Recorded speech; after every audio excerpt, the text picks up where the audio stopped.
ایک شخص رسول اللہ صلی اللہ علیہ وآلہ وسلم کی خدمت اقدس میں حاضر ہوا اور اس نے اپنے باپ کی شکایت کی کہ اے رسول اللہ صلی اللہ علیہ وآلہ وسلم، میرا باپ مجھ سے پوچھتا نہیں اور میرا سارا مال خرچ کر دیتا ہے۔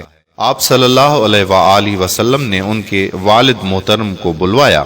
جب ان کے والد کو پتا چلا کہ میرے بیٹے نے رسول اللہ صلی اللہ علیہ وآلہ وسلم سے میری شکایت کی ہے تو دل میں رنجیدہ ہوئے اور رسول اللہ صلی اللہ علیہ وآلہ وسلم کی خدمت میں حاضری کے لیے چل پڑے۔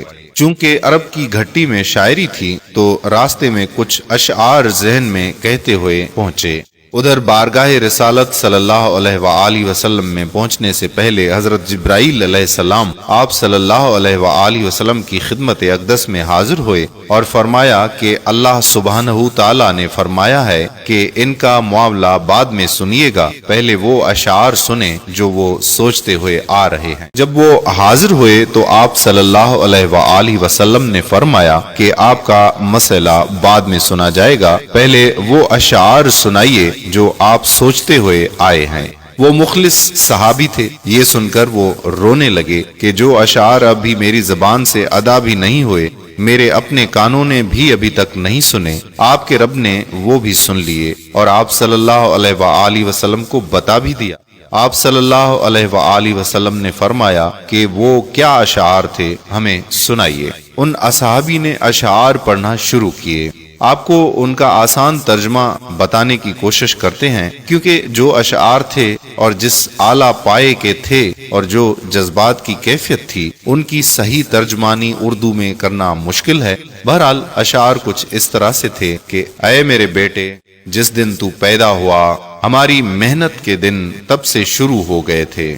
تو روتا تھا، ہم سو نہیں سکتے تھے۔ تو نہیں کھاتا تو ہم کھا نہیں سکتے تھے۔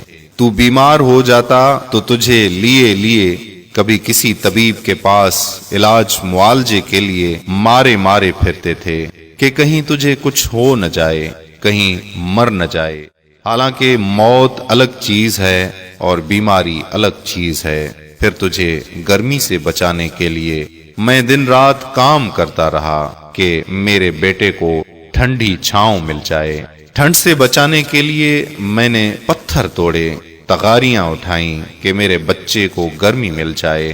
جو کمایا تیرے لیے، جو بچایا تیرے لیے، جو کمایا تیرے لیے، جو بچایا تیرے لیے، تیری جوانی کے خواب دیکھنے کے لیے میں نے دن رات اتنی محنت کی کہ اب میری ہڈیاں تک کمزور ہو گئی ہیں، لیکن تو کڑیل نوجوان ہو گیا ہے۔ پھر مجھ پر خزاں نے ڈیرے ڈال لیے، لیکن تجھ پہ بہار آ گئی۔ میں جھک گیا تو سیدھا ہو گیا، میں جھک گیا تو سیدھا ہو گیا۔ اب میری خواہش اور امید پوری ہوئی کہ اب تو ہرا بھرا ہو گیا۔ چل اب زندگی کی آخری سانسیں تیری چھاؤں میں بیٹھ کر گزاروں گا۔ مگر یہ کیا کہ جوانی آتے ہی تیرے تیور بدل گئے، تیری آنکھیں ماتھے پر چڑھ گئیں۔ تو ایسے بات کرتا ہے کہ جیسے میرا سینہ پھاڑ کر رکھ دیتا ہے۔ تو ایسے بات کرتا ہے کہ کوئی غلام سے بھی ایسے نہیں کرتا۔ پھر میں نے اپنی ساری زندگی کی محنت کو جھٹلا دیا۔ میں تیرا باپ نہیں، تیرا نوکر ہوں۔ نوکر کو بھی کوئی ایک وقت کی روٹی دے دیتا ہے، تو نوکر سمجھ کر ہی مجھے روٹی دے دیا کر۔ یہ اشعار سناتے سناتے ان کی نظر اللہ کے رسول صلی اللہ علیہ وآلہ وسلم کے چہرے مبارک پر پڑی تو دیکھا کہ آپ صلی اللہ علیہ وآلہ وسلم اتنا روئے کہ آپ صلی اللہ علیہ وآلہ وسلم کی داڑھی مبارک تر ہو گئی۔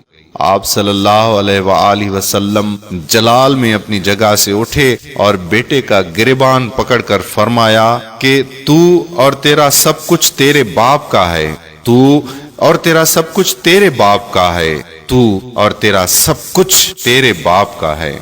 قارئین اکرام، اللہ عز و جل سے دعا ہے، اے ہمارے پالنے والے رب، ہمارے والدین پر رحم فرما، ایسا ہی جیسے وہ مجھ پر رحم کرتے تھے جب میں چھوٹا تھا۔ آمین یا رب العالمین۔ قارئین اکرام، چلتے چلتے ایک عرض کرتا چلوں کہ اگر کوئی بات آپ کو اچھی لگتی ہے تو اس کے بارے میں ذرا سوچئے، سنیے اور تحقیق کیجئے، اور تحقیق کرنے کے بعد آپ اس کو آگے بڑھا دیجئے۔